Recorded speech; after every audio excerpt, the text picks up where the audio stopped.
संस्कृत शेवुषी प्रथमो भाग के अंतर्गत आज हम अध्याय पाठ 5 पढ़ेंगे, जिसका शीर्षक है सूक्त मौक्तिकम। सूक्ति मौक्तिकम। तो आइए श्लोक फर्स्ट देखते हैं। वृत्तम यत्नेन संरक्षेद वित्तमेति च याति च अक्षीणो विततः क्षीणो वितस्ततु हतो हतः। वृत्तम यत्नेन संरक्षेद। वृत्तम वृत्तम का अर्थ है यहाँ आचरण या चरित्र से। वृत्तम का अर्थ यहाँ पर आचरण या चरित्र से। यत्नेन यत्न से। संरक्षेद संरक्षण करना चाहिए, रक्षा करनी चाहिए। वृत्त अर्थात चरित्र की यत्न से रक्षा करनी चाहिए, चरित्र की प्रयत्न पूर्वक रक्षा करनी चाहिए। वित्तमेति च याति च। वित्त का तात्पर्य यहाँ पर धन से है या ऐश्वर्य से है। तो धन आता है और जाता है, अर्थात वृत्त अर्थात चरित्र की यत्न से रक्षा करनी चाहिए। धन आता है और जाता है। अक्षीणो विदतः क्षीणो वितस्ततु हतो हतः। अक्षीणों का तात्पर्य है न क्षीण संपन्न, अर्थात जो नष्ट न हुआ हो, जो नष्ट न हुआ हो उसे अक्षीणो बोला जाएगा। अक्षीणो जो नष्ट न हुआ हो। वित्ततः क्षीणो वृत्तस्ततु हतो हतः, अर्थात जो धन से नष्ट हुआ हो वह नष्ट नहीं है, अर्थात जो धन से क्षीण है वह क्षीण नहीं है। वृत्तस्ततु हतो हतः, अर्थात चरित्र से मर जाता है। हतो हतः का तात्पर्य है मर जाना, या जिसका चरित्र क्षीण हो जाए वह व्यक्ति मर जाता है। तो इसका सटीक अर्थ यदि देखें तो चरित्र की यत्न से रक्षा करनी चाहिए। धन आता है और जाता है।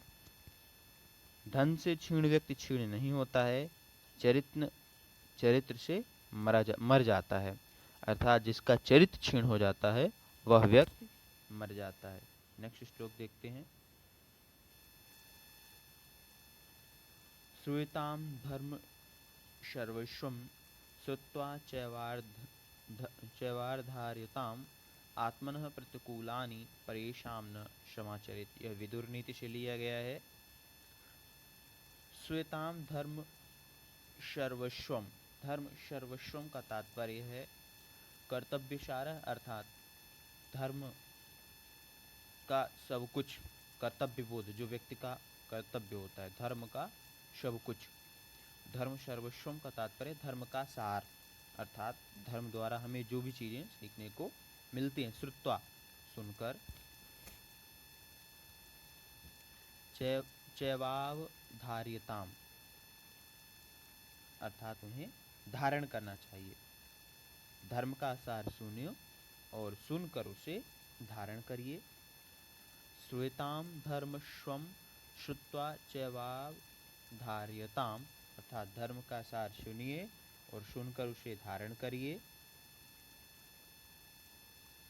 आत्मनः प्रतिकूलानि परेषां न क्षमाचरेत्, अर्थात आत्मनः स्वयं को, प्रतिकूलानि अर्थात विपरीतानि, अनुकूल नहीं अपने स्वभाव के विपरीत, क्षमाचरेत् अर्थात करना। ठीक है, तो व्यक्ति को अपने स्वभाव के विपरीत प्रतिकूलानि प्रतिकूल आचरण दूसरों के साथ नहीं करना चाहिए, अर्थात जो आचरण अपने प्रतिकूल हो, अपने स्वभाव के प्रतिकूल हो, वैसा आचरण किसी दूसरे के साथ नहीं करना चाहिए। एक बार फिर से इसके अर्थ को देखें। श्रूयताम धर्म सर्वस्वम श्रुत्वा चैवावधार्यताम आत्मनः प्रतिकूलानि परेषां न क्षमाचरेत्। धर्म का सार सुनो और सुनकर ही धारण करिए। जो अपने प्रतिकूल हो या अपने आचरण के प्रतिकूल हो वैसा आचरण दूसरों के साथ नहीं करना चाहिए। श्लोक नंबर थर्ड। प्रियवाक्य प्रदानेन सर्वे तुष्यन्ति जन्तवः। प्रियवाक्य प्रदानेन सर्वे तुष्यन्ति जन्तवः। तस्मात् तदेव वक्तव्यम वचने का दरिद्रता।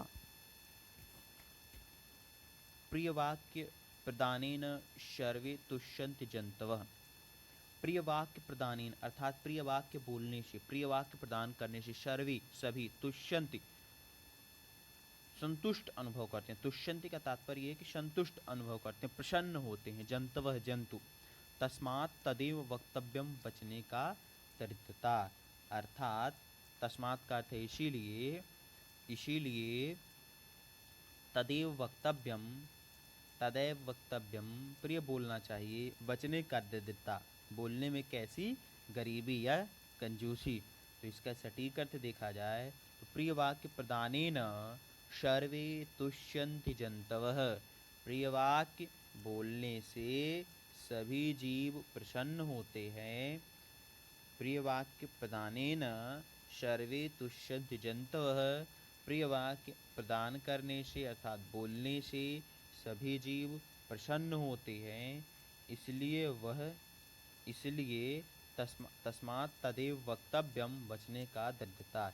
इसलिए प्रिय बोलना चाहिए, प्रिय बोलने में कैसी दरिद्रता अर्थात गरीबी। इसलिए प्रिय बोलना चाहिए, प्रिय बोलने में कैसी दरिद्रता अर्थात गरीबी। यह चाणक्य नीति से उद्धृत था। नेक्स्ट है पिबन्ति नद्यः स्वयमेव नाभ्यः।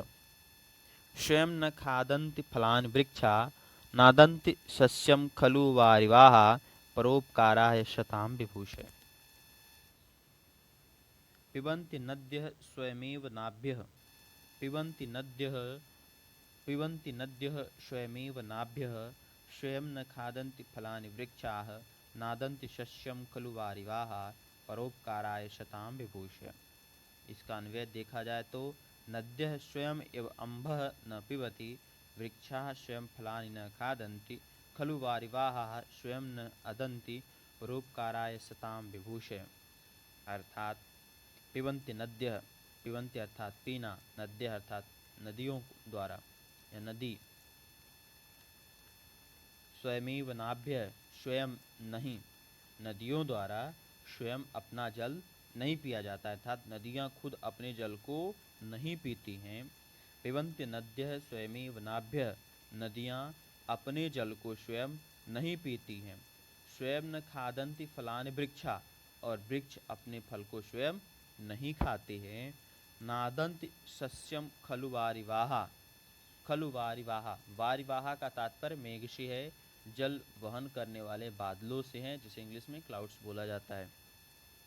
तो बादल स्वयं फसल नहीं खाते, अर्थात इसमें दिया गया है कि नादन्ति सस्यम खलु वारिवाः, बादल स्वयं फसल नहीं खाते। परोपकाराय शतां विभूषय, और सज्जन लोग परोपकार के लिए होते हैं, अर्थात उनकी संपत्तियां जो होती हैं तो परोपकार के लिए होती है। विभूतेः का तात्पर्य समृद्ध से है, संपत्तियां से है। विभूतेः का तात्पर्य यहाँ पे समृद्ध और संपत्तियां से है। तो सज्जन लोगों की जो संपत्तियां होती हैं तो परोपकार के लिए होती हैं। सज्जनों की संपत्तियां परोपकार के लिए होती हैं। श्लोक नंबर 5। गुणेष्वेव हि कर्तव्यः प्रयत्नः पुरुषैः सदा। गुणयुक्तो दरितोऽपि नेश्वरैर्गुणैः समः। गुणेष्वेव ही कर्तव्यः, अर्थात गुणेष्वेव का तात्पर्य है गुण से युक्त, गुणवान, गुणी लोग या गुण से संपन्न। प्रयत्नैः पुरुषैः सदा। गुणयुक्तो दरितोऽपि नेश्वरैर्गुणैः समः। अर्थात यदि इसका अन्वय देखा जाए तो ही पुरुषः सदा गुणेषु एव प्रयत्नः कर्तव्यः। गुणयुक्त दरिद्रः अपि ईश्वरैः अगुणैः समः।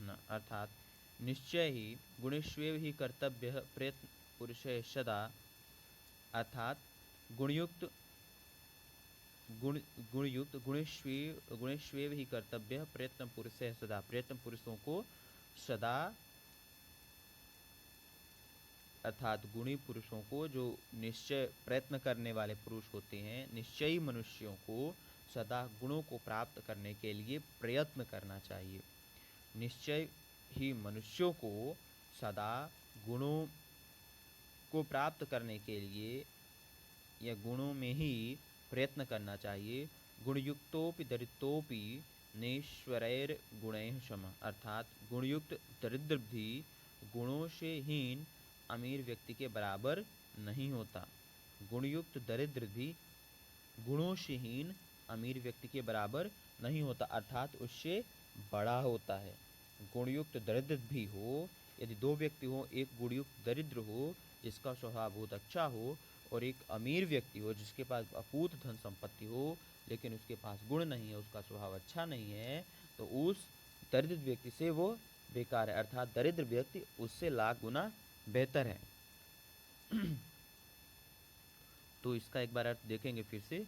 निश्चय ही मनुष्यों को सदा गुणों में ही प्रयत्न करना चाहिए। गुणयुक्त दरिद्र भी गुणों से हीन अमीर व्यक्ति के बराबर नहीं होता है। श्लोक 6। आरंभ गुर्वी क्षयिणी क्रमेण लब्ध्वी पुरा वृद्धमति च पश्चात दिनस्य पूर्वार्ध परार्ध भिन्ना छाये मैत्री खल सज्जनानाम। छाये मैत्री खल सज्जनानाम। एक बार फिर से रीड करते हैं। आरंभ गुर्वी क्षयिणी क्रमेण लब्ध्वी पुरा वृद्धिमति च पश्चात दिनस्य पूर्वार्ध परार्ध भिन्ना छाये मैत्री खल सज्जनानाम। नीति शतकम से लिया गया है। इसका यदि हम अन्वय देखें तो आरंभ गुर्वी क्रमेण क्षयी पुरा लब्ध्वी पश्चात च वृद्धिमति दिनस्य पूर्वार्ध परार्ध भिन्ना छाया इव खल सज्जनानाम मैत्री। अर्थात आरंभ गुर्वी का अर्थ है आदो दीर्घ, आरंभ में लंबी। क्षयणी का अर्थ है घटती स्वभाव वाली, जिसका स्वभाव घट रहा हो। वृद्धिमति का अर्थ है बढ़ने वाली। वृद्धिमति का तात्पर्य है कि लंबी होती हुई, जो बढ़ रही हो। वृद्धिम उपागता, जो लंबी हो रही हो, वृद्धि हो रही हो। पूर्वार्ध परार्ध का अर्थ है पूर्वाह्न और अपराह्न, सुबह और शाम का टाइम। पूर्वाह्न और अपराह्न। भिन्ना का अर्थ है भिन्न भिन्न, अलग तरह से। खल सज्जना नाम का तात्पर्य यहाँ पे दुष्टों और सज्जनों से है। दुष्टों और सज्जनों से। तो आइए इसका अर्थ देखते हैं। आरंभ गुर्वी क्षयणी क्रमेण पुरा वृद्धमति च पश्चात दिनस्य पूर्वार्ध परार्ध भिन्ना छायेव मैत्री खल सज्जना नाम। दुर्जनों की मित्रता पूर्वाह्न की छाया के समान है। दुर्जनों की मित्रता पूर्वाह्न की छाया के समान है। आरंभ में बड़ी तथा बाद में जल्दी घटने वाली होती है।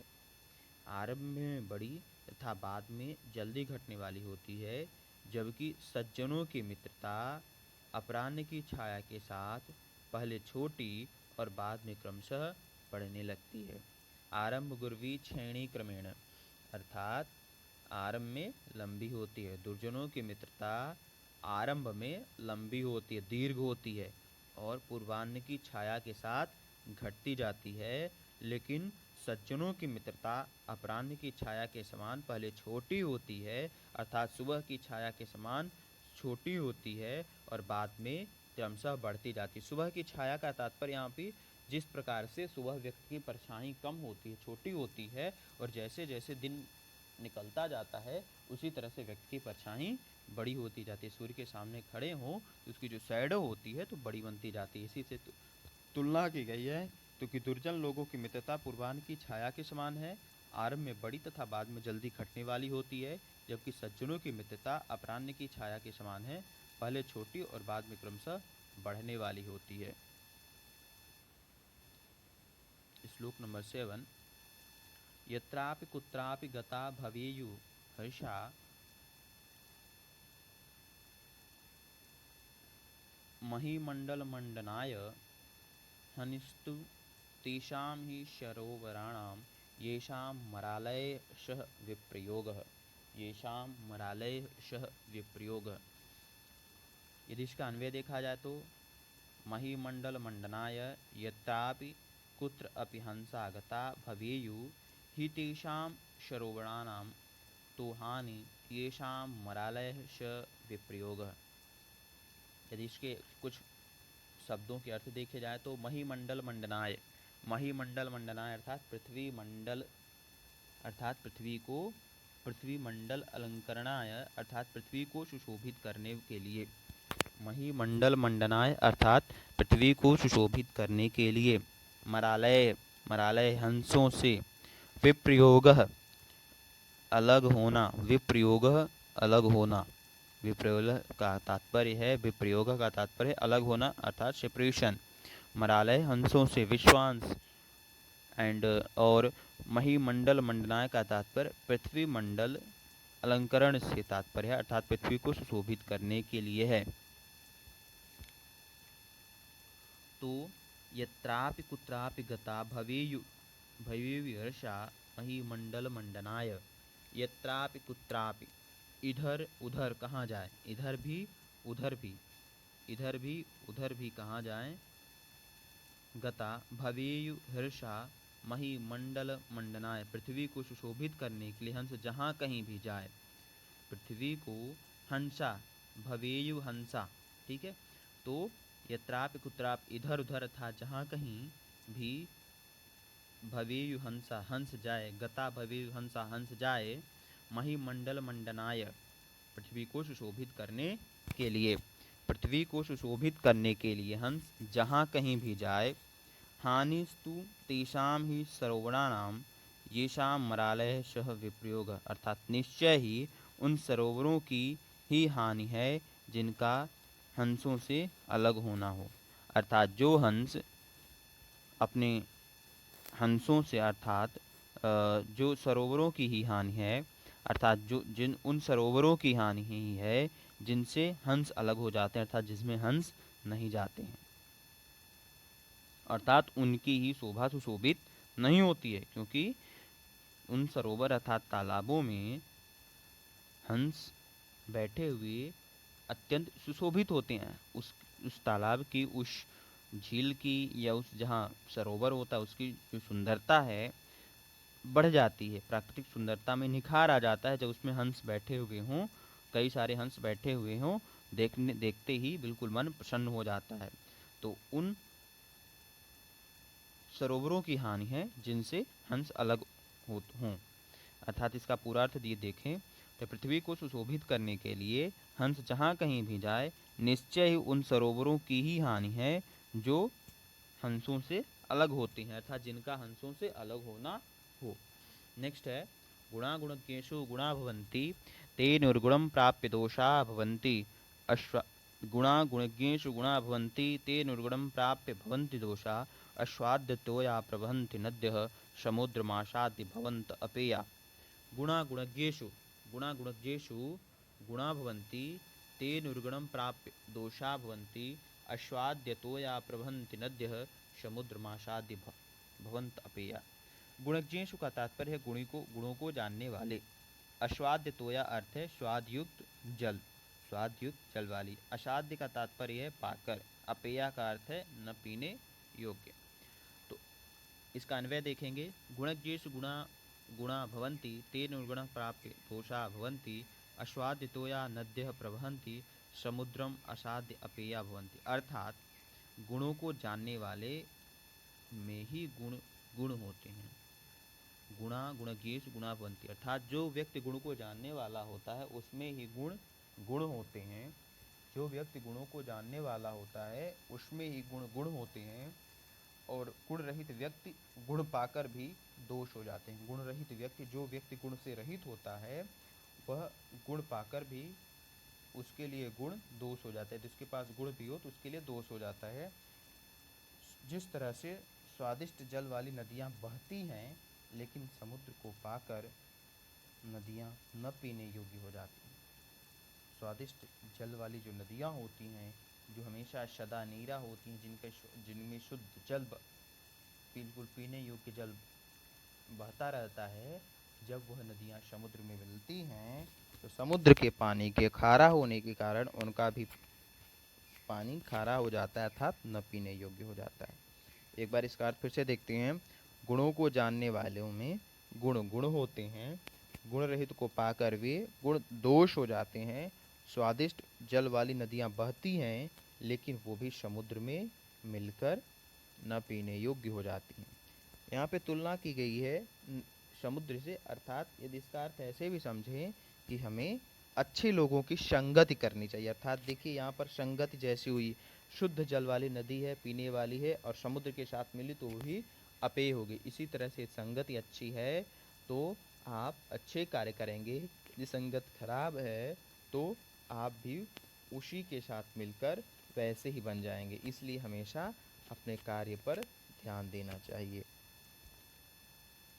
तो इस तरह से इन श्लोक का अर्थ हिंदी अनुवाद कंप्लीट हुआ, और इसके बाद अगले वीडियो में हम इसके आंसर क्वेश्चन को देखेंगे।